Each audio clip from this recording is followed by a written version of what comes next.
discussing about the cardiac access. Well, our main topic is ECG for the beginners, part 10, physics and principle of the ECG.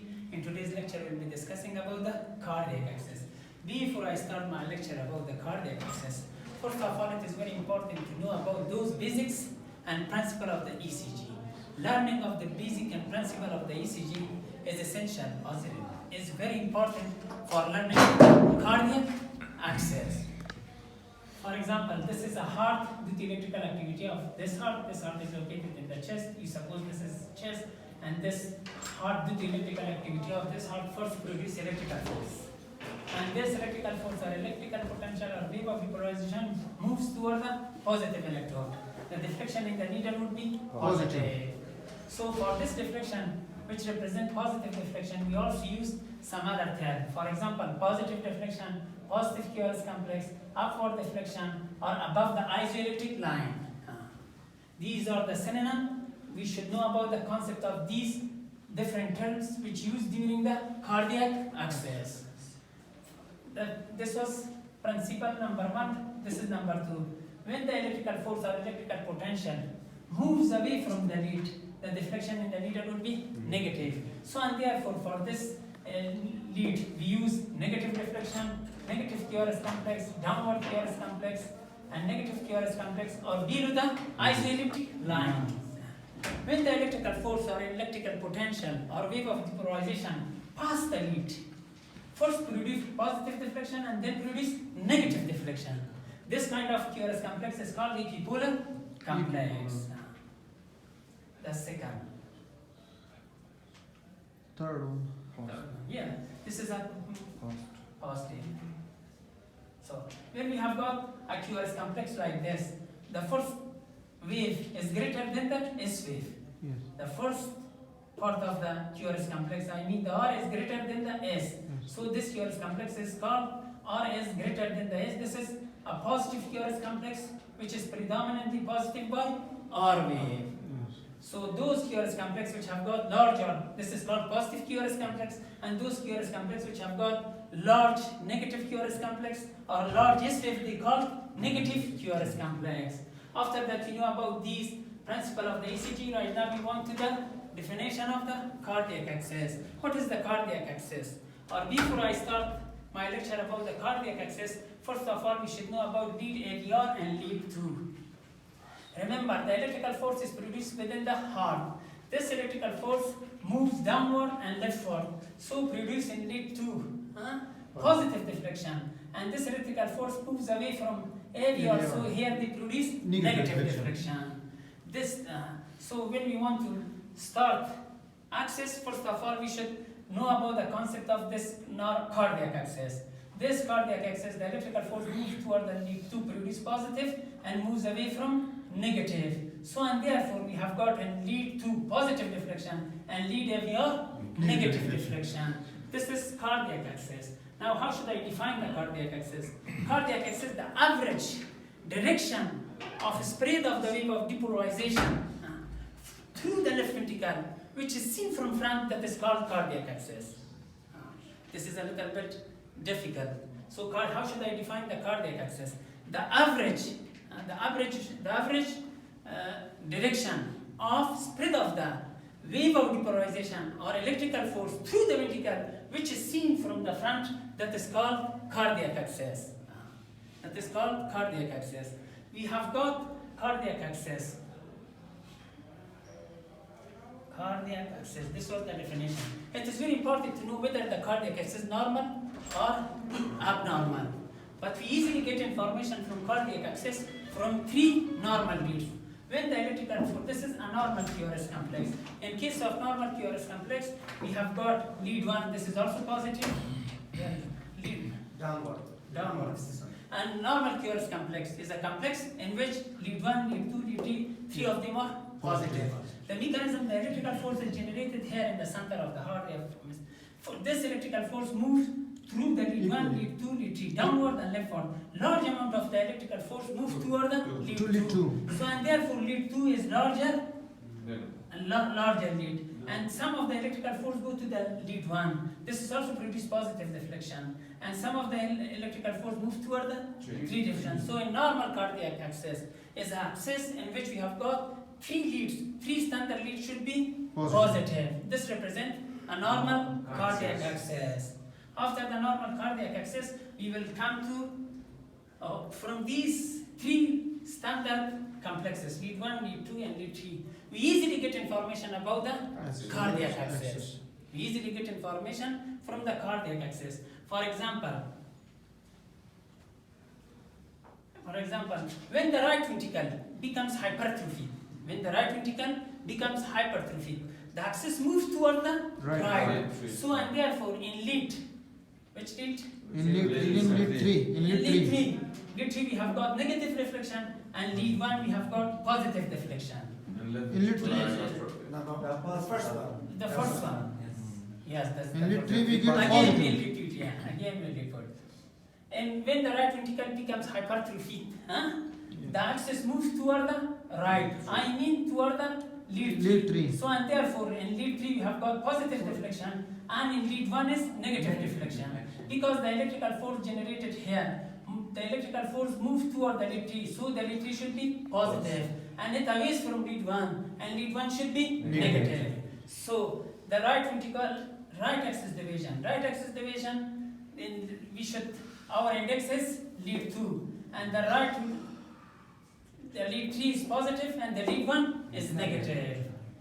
And the most common cause of right axis division, which one? COPD, pulmonary embolism, right ventricular hypertrophy, congenital heart disease, WTW syndrome, anterolateral volemi, and dextrocardia. This was about the right cardiac axis. In right cardiac axis, we have got a negative deflection in lead 2 and lead 3 and a positive deflection in lead 1. This represents right axis division.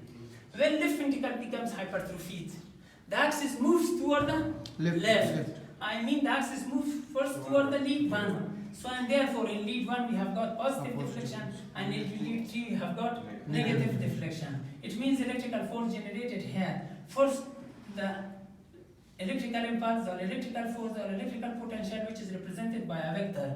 This cardiac axis or cardiac vector moves toward the lead 1 and away from the lead 3. So in left cardiac axis we have got the negative deflection or downward deflection or negative QRS complex or below the isoelectric line. This is involved lead 3, and lead 1 produce upward deflection, positive deflection, positive QRS complex in lead 1. When the left axis division, when the left ventricle becomes hypertrophied, the axis moves toward the left. So in the left axis division, we have got positive or positive QRS complex in lead 1, and lead 2 we have got negative QRS complex. The most common cause of left axis division, one is conduction defect. Conduction defect in inferior volemi, hemiblock and ventricular tachycardia, and WTW syndrome. This was about the causes of left axis division. Now I will repeat it again. Definition of the cardiac axis. Before we know about the cardiac axis definition, we should know some basic and principle of the ECG, which is very important for learning of the cardiac axis. This principle is repeated in our previous lecture, but now I again want to repeat. I have got a brief overview about these past basics and principle items. For example, if this is the heart. This heart is located in the chest cavity. Due to electrical activity of this heart, the electrical force has come to the chest, and from chest goes through this lead, and positive charge moves toward the positive electrode. The deflection in the needle would be positive. This positive deflection is also called positive QRS complex. Upward deflection, or this QRS complex, which is above the isoelectric line, is also called above the isoelectric line. And when the positive charge moves away from the electrode, the deflection in the needle would be negative. So QRS complex is negative, and downward the negative QRS complex, and this is a QRS complex which is below the isoelectric line. So this is a negative QRS complex. When the electrical force passes the lead, when the electrical force or electrical potential or wave of depolarization passes the lead, first produce positive deflection and then produce negative deflection. This type of QRS complex is called equipolar complex. So another principle was large object. I mean left ventricle is larger. They produce large deflection. Large part of the heart produce large deflection. Small part of the heart produce small deflection. So left ventricle is larger, produce large deflection or large QRS complex. And small object produce small QRS complex. For example, left ventricle produce large, and SA node produce a small object, and SA node heavy node does not produce wave, but they do not record an electrical activity from SA node over the ECG paper. And some part of the heart supplied by rapid conduction system, and some part of the heart is supplied by moderate conduction system, some part of the heart supplied by the slow conduction. For example, SA node, AV node, depolarization of the SA node, AV node depends on two calcium channel. Calcium channel, a slow channel. So during the depolarization of these SA node, AV node, electrical impulse and slow electrical impulse is produced, and they do not reach to the skin to pick up by the electrode. So they do not produce any wave or deflection. Another, when a part of the ventricle completely depolarized, for example, a QRS complex represents a positive or completely depolarization. Until the depolarization of QRS complex ventricular is completed, this patient or this heart produces straight line. When a part of the ventricle is completely depolarized, they don't accept further stimulation. So and therefore they produce as a straight line. During this period, during the QRS complex, the needle of the ECG machine does not fluctuate to any side, just the paper moves under the needle and produce a straight line. This straight line compatible to ST segment. Compatible to ST segment. When a patient has got cardiac arrest, this first case does not need stimulation. But when the patient develops cardiac arrest and they also produce a flat line, during this case, We should stimulate. We should stimulate. By what? By which? DC shock. By DC shock. So this was after that we have learned about this basic and principle of the ECG. Cardiac access concept would become easy. For example, definition of the cardiac access. How should I define the cardiac access? The average direction of spread of the wave of depolarization through the ventricle, which is seen in front, that is called cardiac access. In normal cardiac access, 3 standard lead is positive. For example, lead 1, lead 2, lead 3 is positive.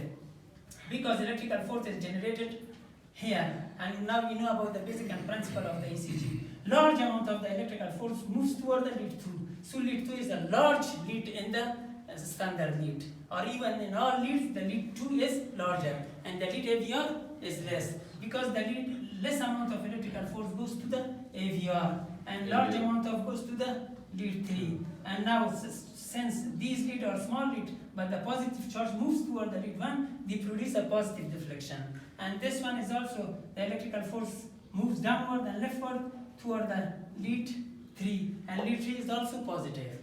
When we say that the patient has got normal cardiac access, if these 3 lead 1, lead 2, lead 3 of them are positive, this patient have got normal cardiac access. Right now we will discuss about the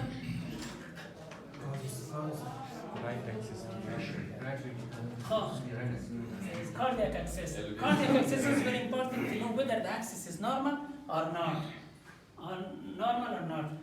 We easily get information about the left axis and right axis from these 3 leads.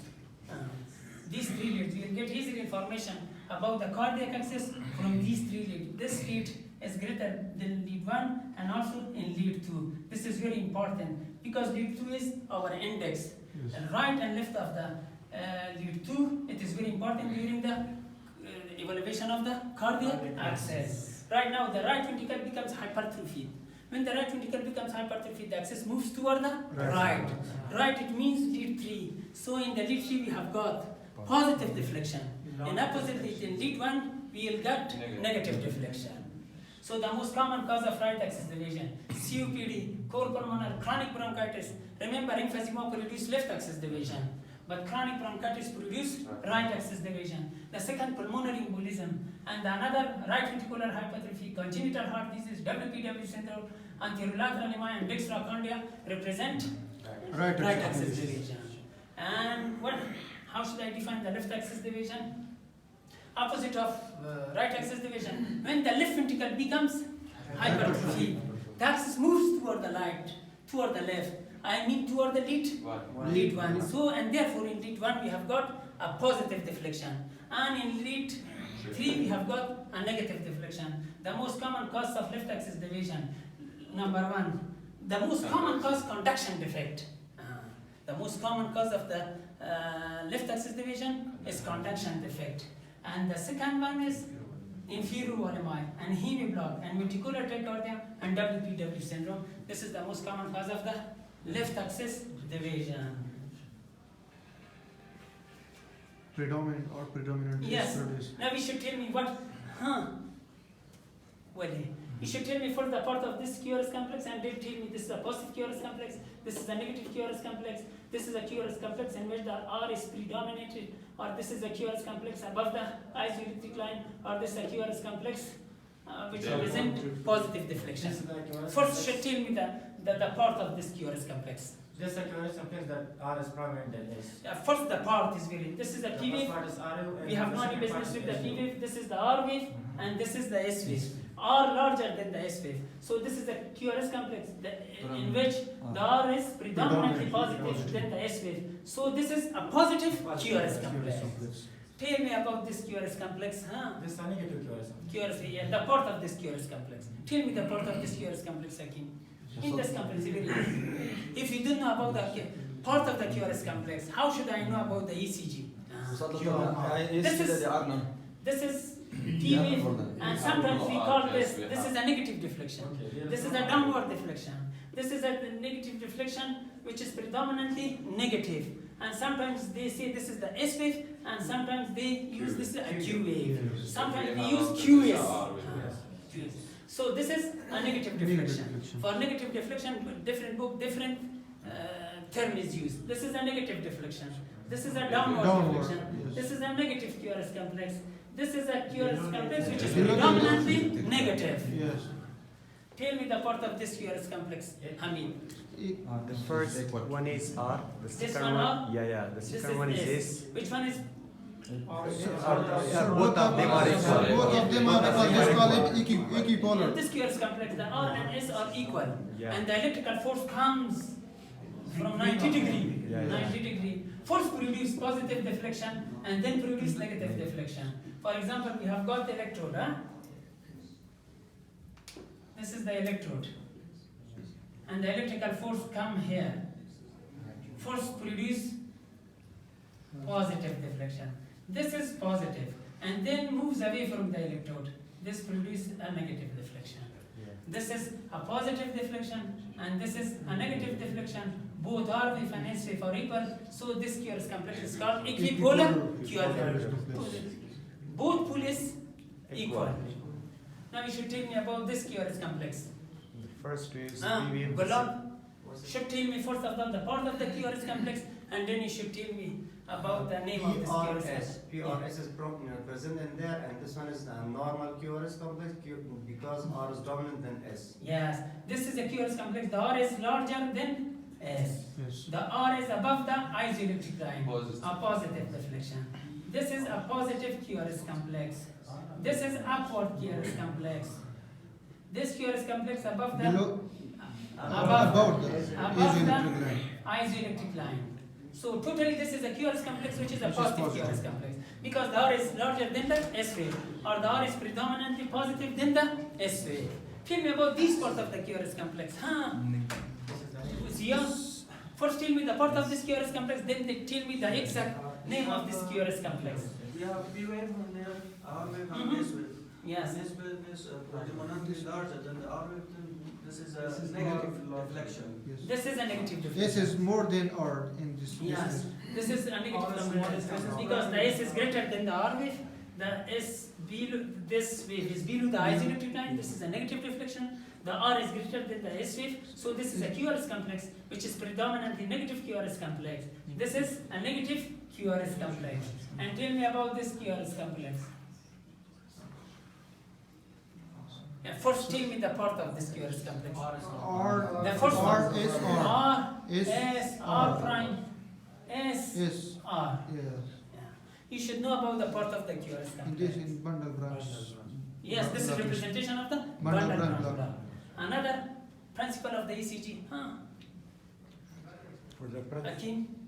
For learning of the access, we need to learn principle. the basic and principle of the ECG. Otherwise, we don't interpret the ECG. For the learning of the access, learning of the basic and principle of the ECG are essential.